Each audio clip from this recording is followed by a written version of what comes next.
जय स्टूडेंट्स, हमने पहले करा था कि गवर्नमेंट बजट क्या होता है, ओके, उसके ऑब्जेक्टिव्स क्या होते हैं। फिर हमने पढ़ा था revenue receipt and capital receipt, okay. फिर हमने देखा था कि रेवेन्यू रिसीट में के कंपोनेंट्स कौन से हैं, ठीक है। उसमें आता है मेन टैक्स रिसीट, ओके। और रेवेन्यू रिसीट का हमने करा था तो उसमें बोरिंग आ गया, ये आ गया, पूरा आ गया था, ठीक है, बोरिंग वगैरह आ गया था। फिर उसके बाद आपका डिसइन्वेस्टमेंट का आया था, ठीक है। अभी हम जो रेवेन्यू रिसीट है इसको डिटेल में पढ़ेंगे कि टैक्स में कौन कौन से आते हैं। सबसे पहले है आपका टैक्स रिसीट की डेफिनेशन, ठीक है।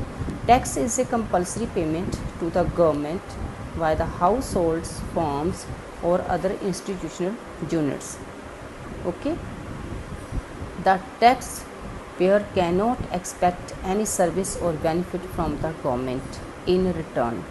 जो हम टैक्स देते हैं, जैसे मैं हूँ, अगर मेरे पास इनकम है तो मैं गवर्नमेंट को टैक्स दे रही हूँ, ठीक है, तो बदले में मैं गवर्नमेंट से कुछ नहीं चाहती। ये एक यूनिलेटरल पेमेंट होती है, वन साइडेड पेमेंट होती है, ठीक है। This is the compulsory payment जो मुझे गवर्नमेंट को देना ही है, चाहे वो हाउस होल्ड हो, चाहे फॉर्म है, चाहे कोई इंस्टीट्यूशनल यूनिट्स है, फैक्ट्री है, उसको देना पड़ेगा। जैसे हमारा स्कूल है तो उस स्कूल को भी टैक्स देना पड़ता है।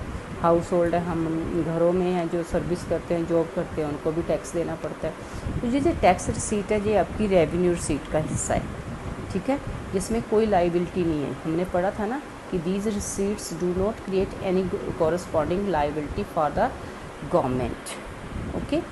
आगे है टैक्सेस कितने प्रकार के होते हैं। डियर स्टूडेंट्स, टैक्स जो होते हैं वो 3 प्रकार के होते हैं। First, progressive and regressive taxes, value added and specific taxes, and direct and indirect taxes. Progressive tax and regressive tax क्या होते हैं, हम सब इससे पहले पढ़ते हैं। प्रोग्रेसिव टैक्स होता है, a tax is said to be progressive when the rate of tax increases with an increase in income. जैसे जैसे आपकी इनकम बढ़ रही है, ठीक है, वैसे वैसे आपके टैक्स भी बढ़ेंगे, ओके। इसको बोलते हैं प्रोग्रेसिव टैक्स। ये जैसे हमारे इंडिया में प्रोग्रेसिव टैक्स है, इसलिए गरीबों के ऊपर कम टैक्स लगते हैं, अमीरों के ऊपर ज़्यादा टैक्सेस लगते हैं, क्योंकि गरीबों के पास कम इनकम होती है, अमीरों के पास ज़्यादा होती है, ओके। ये होते हैं प्रोग्रेसिव टैक्स। आगे है आपके रिग्रेसिव टैक्स। रिग्रेसिव टैक्स बच्चे वो टैक्स होते हैं, a tax is said to be regressive when it causes a greater real burden on the poor than the rich। इसका मतलब ये है कि ये एक फिक्स रेट होता है कि हाँ, जैसे गवर्नमेंट ने कह दिया कि हाँ, अपनी इनकम का 10% जो हिस्सा है वो एज ए टैक्स आपको देना पड़ेगा, चाहे वो गरीब है चाहे अमीर है, उन सबको टैक्स देना पड़ता है। तो इसमें गरीबों को ज़्यादा नुकसान होता है, ओके। अगर किसी गरीब की 1000 इनकम है, मान लो महीने की, अगर 10% इसमें दे देंगे तो उसको तो लॉस ही हो जाएगा बेचारे को। अगर इसके उल्ट अगर किसी अमीर के पास इनकम है तो उसका 10% उसके लिए कुछ नहीं है, ठीक है। तो रिग्रेसिव टैक्सेस वो टैक्स होते हैं जो परमानेंट जो बर्डन है वो सबके ऊपर एक जैसा पड़ता है, और इसमें जो ग्रेटर जो बर्डन है वो पुअर के ऊपर पड़ता है और रिच के ऊपर कम पड़ता है, ठीक है। ये रिग्रेसिव टैक्सेस होते हैं कि जैसे जैसे आपकी इनकम बढ़ती है वैसे टैक्सेस नहीं बढ़ते, बस एक स्लैब होती है, टैक्स स्लैब होती है, वो परमानेंट सबको यही देना पड़ता है, ओके। नेक्स्ट है value added tax and specific taxes. Value added tax, value added tax is an indirect tax which is imposed on value added at the various stages of production. मैंने आपको ये बहुत बार पहले भी बताया कि जैसे हमने कॉटन है, ठीक है, कॉटन से हमने थ्रेड बनाया, थ्रेड से हमने क्लॉथ बनाया, क्लॉथ से आगे फिर आपकी शर्ट कपड़ा बनाया, अच्छे से उसको डेंटिंग पेंटिंग जो भी करना है वो सारा करा, फिर उसकी शर्ट बनाई, शर्ट्स मार्केट में आई, होल सेलर के पास आई, रिटेल को, जितनी जितनी ये आपकी स्टेजेस में ये क्रॉस हुआ है कॉटन, हर एक स्टेज पे उसमें वैल्यू ऐड हुई है, ठीक है। This is called value added tax. ये इसको हम वैल्यू एडेड टैक्स कहते हैं, और ये इनडायरेक्ट टैक्स होता है, ठीक है। Value added refers to the difference between the value of output and value of intermediate consumption, okay. It is imposed at each stage of production. GST is an important form of value added tax. GST इसका main example है। आगे है specific tax. Specific tax when a tax is levied on a commodity on the basis of its units size और weight. अगर कोई चीज़ है उसकी unit specific quality को लेके, वेट को लेके हम उसके ऊपर स्पेशल टैक्सेस लगाते हैं, that is called specific taxes. आगे है direct and indirect tax.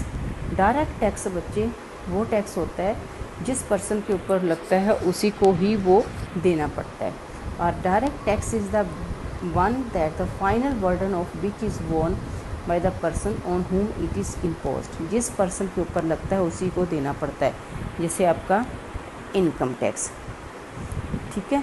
Indirect taxes बच्चे वो टैक्स होता है जैसे GST एक के ऊपर लगता है लेकिन वो चार्ज सबसे करता है। And indirect tax is imposed on one person but paid partly और होली बाय अनदर। जैसे आपके शॉपकीपर्स हैं, जो आप दुकानदार से सामान लेने आते हैं तो दुकानदार के ऊपर GST लगता है, तो वो वहाँ पे जितने कस्टमर जाते हैं उन सबसे वो टैक्सेस को कलेक्ट कर लेता है। तो ये है इनडायरेक्ट टैक्स। तो 3 तरह के आपके टैक्सेस हैं, progressive, regressive, value added and specific taxes, direct and indirect taxes. Okay, तो ये था आपका, आपकी बुक में डायरेक्ट टैक्स और इनडायरेक्ट टैक्स का डिफरेंस भी दे रखा है, वो भी आपने बहुत अच्छे से करना हो। ओके, ये आपका किसका हिस्सा है? ये सारा ये आपकी रेवेन्यू रिसीट का हिस्सा है। आगे जो रेवेन्यू रिसीट में है उसमें नॉन टैक्स रिसीट भी है। पहले तो आपका टैक्स का था ना, अभी आपका नॉन टैक्स रिसीट। अब नॉन टैक्स रिसीट में क्या क्या आता है उसके अंदर? सबसे पहले है फ़ीस। बच्चे जैसे आप फ़ीस, जैसे आप लाइसेंस बनाने जाते हो, कोई भी आप गवर्नमेंट बर्थ और डेथ रेट रजिस्ट्रेशन कराने जाते हैं, ठीक है, बर्थ और डेथ रजिस्ट्रेशन फ़ीस लगती है। अगर आप ज़मीन का कोई काम करना है तो फ़ीस लगती है। कोर्ट में जाओ तो फ़ीस, अगर आप पासपोर्ट बनाना है तो फ़ीस लगती है। वो जो फ़ीस होती है वो गवर्नमेंट के ही खाते में जाती है, ठीक है, वो नॉन टैक्स रिसीट है। तो वो वाली जो फ़ीस हम लेते हैं कोई भी काम कराना है, वो भी गवर्नमेंट की रेवेन्यू रिसीट का हिस्सा है। आगे है फ़ाइन। बच्चे आप रोड पे गए, आपका चालान कटा, ठीक है, आपने हेलमेट नहीं पहना, जहाँ आपने आजकल मास्क नहीं पहना तो आपका फ़ाइन लगा, ठीक है। वो जो फ़ाइन है, समझ में आ गया? वो जो फ़ाइन है वो आपको एक पनिशमेंट मिली आपको क्योंकि आपने लॉ को ब्रेक करा। वो जो फ़ाइन है वो भी गवर्नमेंट का ही इनकम है, वो भी गवर्नमेंट की रेवेन्यू रिसीट है। आगे है escheat. Some people leave property without a legal heir. कई लोग जो होते हैं वो मर जाते हैं लेकिन उनका कोई वारिस नहीं होता, ठीक है। कई बार ऐसा होता ही है कि उन्होंने कोई वारिस बनाया नहीं होता है, वो मर जाते हैं। जब वो मर जाते हैं तो जो रेवेन्यू पीछे रह जाती है, जो भी प्रॉपर्टी रह जाती है, उससे जो रेवेन्यू हमें मिलता है वो गवर्नमेंट का ही उसका कंट्रोल होता है, ठीक है। जो लोग जिनका कोई लीगल हायर नहीं होता है उसकी प्रॉपर्टी को बेच के उसको रेवेन्यू जो कमाते हैं वो गवर्नमेंट के ही पास जाती है, उसको बोलते हैं एस्चीट। आगे है स्पेशल असेसमेंट।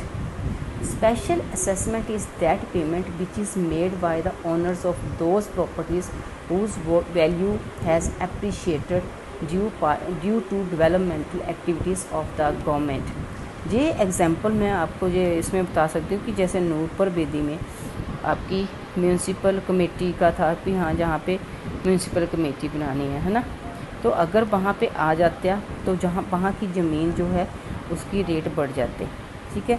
जब रेट बढ़ जाती, क्योंकि वहाँ पे आप कई तरह की फ़ीस भी देनी पड़ती है, रेट भी बढ़ जाती है उसमें। क्योंकि उसमें आपका जो सीवरेज सिस्टम है, कंस्ट्रक्शन ऑफ रोड है, ये सारा आपको करना पड़ता है, समझ में आ गया ना। तो ये जो जितना भी ये एक्सपेंडिचर होता है, ये जो गवर्नमेंट है वो कहाँ से लेती है? द गवर्नमेंट में recover A part of its developmental expenditure from the owners of such property by way of special assessment. तो उन लोगों के से वो फिर जो ऑनर होते हैं प्रॉपर्टी से, उनकी असेसमेंट, स्पेशल असेसमेंट के तौर पे उनसे वो रिकवर करती है गवर्नमेंट। ये होता है स्पेशल असेसमेंट। जब कोई जगह स्पेशल बन जाती है तो उसके ऊपर टैक्सेस भी फिर ज़्यादा लगते हैं। आगे है इनकम फ्रॉम पब्लिक एंटरप्राइजेस। बच्चे जितने भी आपकी PSUs हैं, पब्लिक सेक्टर अंडरटेकिंग, जैसे आपकी नया नंगल जो हमारे पास में ही है, वहाँ पे NFL है, नेशनल फर्टिलाइज़र लिमिटेड, खाद की फैक्ट्री है, ठीक है।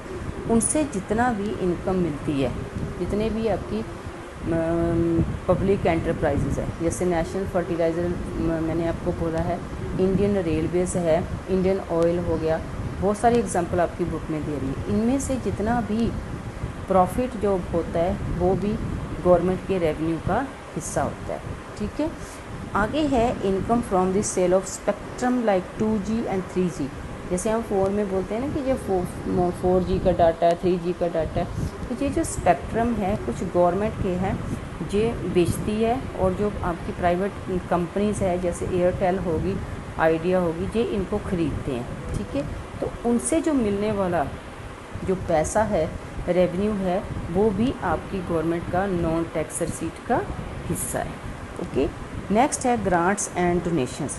कई बार क्या होता है कि हमें कोई प्रॉब्लम आ जाती है तो ग्रांट एंड डोनेशन देता है। अभी देखो कोविड-19 था तो कितने लोगों ने डोनेशन दिया है, ग्रांट दी है कि नहीं दी है, वो भी एक नॉन टैक्स रिसीट है, वहाँ पे कोई टैक्स नहीं लगता, ठीक है। वो सब जो हिस्सा है वो भी आपके नॉन टैक्स रिसीट का हिस्सा है। मतलब tax receipt and non tax receipt, ये दोनों ही आपके किसका हिस्सा है, रेवेन्यू रिसीट का हिस्सा है। मतलब जब ये सब गवर्नमेंट को मिल रहा है तो गवर्नमेंट की कोई लायबिलिटी नहीं है कि बदले में इन लोगों के लिए वो कुछ स्पेशल करेगी, ठीक है। तो ये था आपका रेवेन्यू रिसीट की कंपोनेंट्स। आई होप आपको ये पोर्शन समझ में आ गया होगा। Thank you.